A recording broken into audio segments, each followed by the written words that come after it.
Assalamualaikum, kembali lagi bersama saya Abdul Gofur. Pada kesempatan ini, saya akan memaparkan mengenai sarana pelaksanaan layanan bimbingan karir yang ideal di sekolah-sekolah. Materi ini penting karena bimbingan karir merupakan bagian integral dari pengembangan peserta didik dalam menghadapi masa depan, baik dari segi pendidikan lanjutan maupun dunia kerja. Mari kita mulai. Pentingnya sarana bimbingan karir. Sarana adalah faktor penunjang keberhasilan layanan bimbingan karir. Menyediakan ruang dan perlengkapan yang tepat. Membantu konselor melaksanakan tugas secara optimal. Untuk memberikan layanan bimbingan karir secara optimal, tentu dibutuhkan berbagai sarana dan prasarana. Tanpa fasilitas yang memadai, layanan tersebut tidak akan berjalan efektif. Oleh karena itu, kita akan membahas secara lebih mendalam mengenai jenis-jenis ruang dan perlengkapan yang dibutuhkan. Jenis ruangan yang diperlukan. 1. Ruang konseling individu. 2. Ruang konferensi kelompok kecil. 3. Ruang terima tamu. 4. Ruang layanan klerikal. 5. Ruang penyimpanan buku pribadi. 6. Ruang informasi karir dan sosial. 7. Ruang layanan penempatan. 8. Ruang tes individual. 9. Ruang kegiatan kelompok. Masing-masing layanan dalam bimbingan membutuhkan ruangan khusus. Misalnya, konseling individu tidak bisa dilakukan di ruang terbuka karena membutuhkan privasi. Sementara ruang informasi karir perlu menyediakan berbagai bahan referensi untuk siswa. Ciri-ciri ruang bimbingan. Menyenangkan dan tidak menyerupai kelas.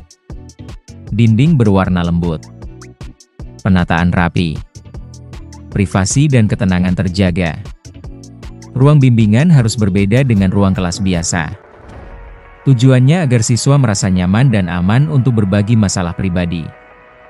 Dekorasi sederhana namun menarik akan memberikan kesan ramah dan terbuka.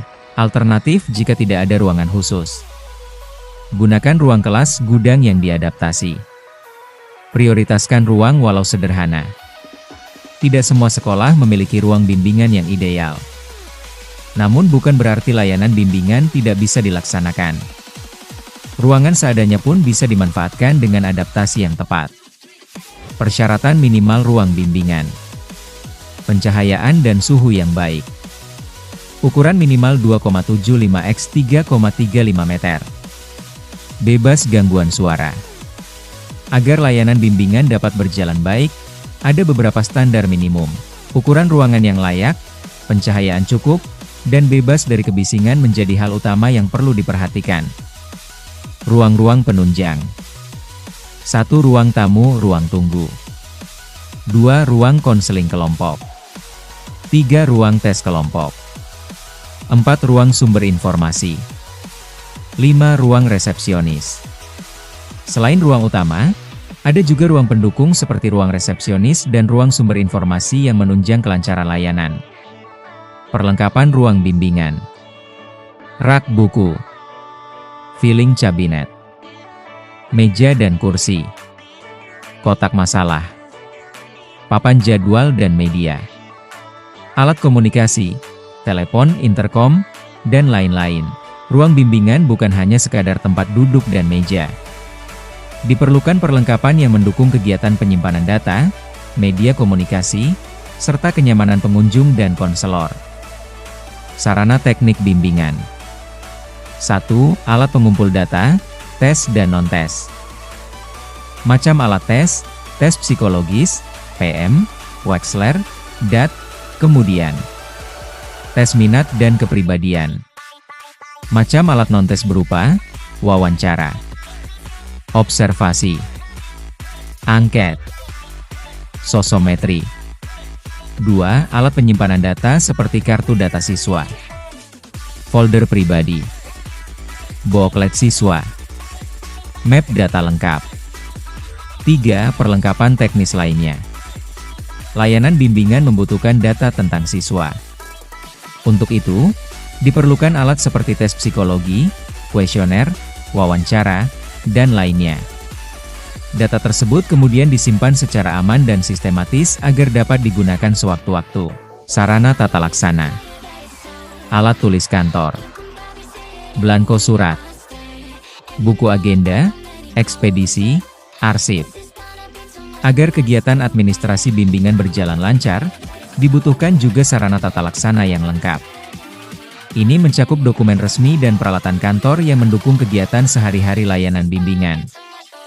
Anggaran pelaksanaan berupa personil, alat teknis dan fisik, operasional, evaluasi dan tindak lanjut. Layanan bimbingan perlu dikelola secara profesional, termasuk dari sisi anggaran. Sekolah idealnya menyisihkan dana khusus untuk operasional bimbingan karir agar layanan ini tidak mandek di tengah jalan. Kebijakan yang menunjang pelaksanaan layanan bimbingan di sekolah. Mengapa kebijakan dan pembiayaan penting? Layanan bimbingan yang efektif memerlukan dukungan struktural. Kebijakan yang kuat akan memberi arah dan legitimasi. Pembiayaan memastikan pelaksanaan program berjalan optimal. Tanpa kebijakan yang mendukung dan pembiayaan yang memadai, layanan bimbingan tidak akan berjalan maksimal. Oleh karena itu, kita perlu mengupas dua aspek ini secara mendalam. Kebijakan penunjang pelaksanaan layanan bimbingan. 1. Keterlibatan petugas bimbingan dalam perencanaan program. 2. Peningkatan pendidikan keahlian petugas bimbingan. 3. Penyediaan sarana dan bahan fungsional. 4. Penghargaan atas prestasi, beban, dan hasil kerja. 5. Persamaan hak dengan personil sekolah lain. 5 kebijakan utama yang menunjang bimbingan meliputi kesempatan untuk mengembangkan program, peningkatan kualifikasi profesional, fasilitas belajar, apresiasi kerja, dan kesetaraan hak petugas BK dengan guru lainnya. Penjabaran kebijakan. 1. Keterlibatan dalam program. Petugas BK perlu dilibatkan dalam perencanaan program bimbingan karir. 2. Pendidikan keahlian. Kesempatan melanjutkan pendidikan ke jenjang lebih tinggi sangat penting bagi profesionalisme. Kebijakan pertama dan kedua menekankan pentingnya peran aktif dan pengembangan keahlian berkelanjutan bagi petugas BK agar mampu menghadapi tantangan bimbingan di masa kini. 3. Penyediaan sarana, alat dan bahan fungsional meningkatkan minat belajar petugas BK. 4. Penghargaan prestasi, bentuk motivasi dan pengakuan terhadap kerja keras mereka. 5. Persamaan hak, petugas BK berhak atas fasilitas dan tunjangan yang setara. 3 kebijakan ini berfokus pada motivasi internal dan eksternal petugas BK, baik melalui penyediaan alat, penghargaan maupun pengakuan sebagai bagian integral dari institusi pendidikan. Pembiayaan rutin. Fokus pada kebutuhan operasional. 1. Perlengkapan administrasi. 2. Pengukuran psikologis. 3. Program bimbingan karir. Rincian, penggandaan modul, lembar kerja siswa, kertas untuk tes, sumber informasi, alat audiovisual.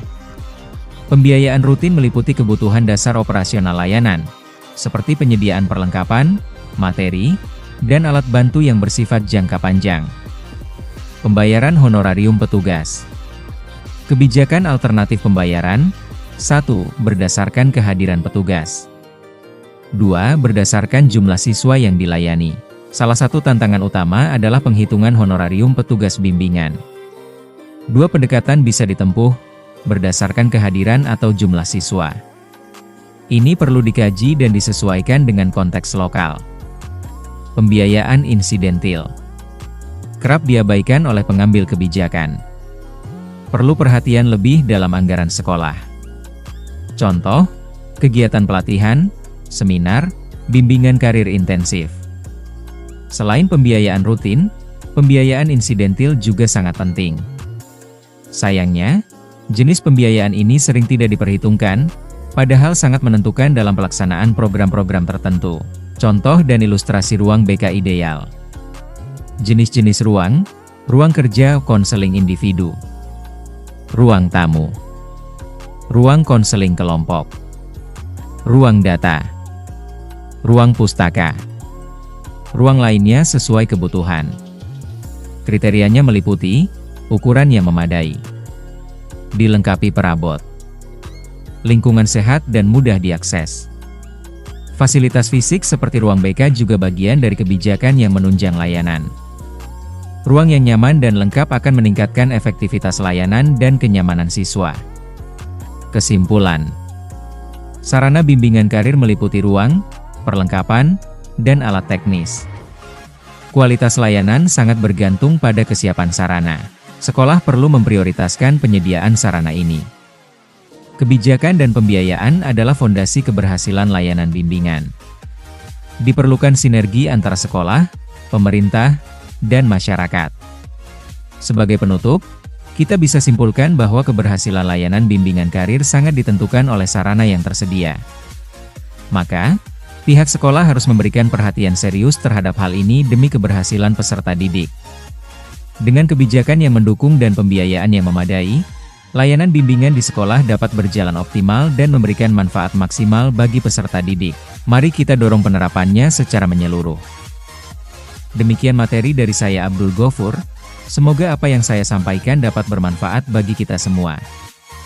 Jika ada kekurangan dan salah dalam penyampaian materi kali ini, mohon dimaafkan. Assalamualaikum.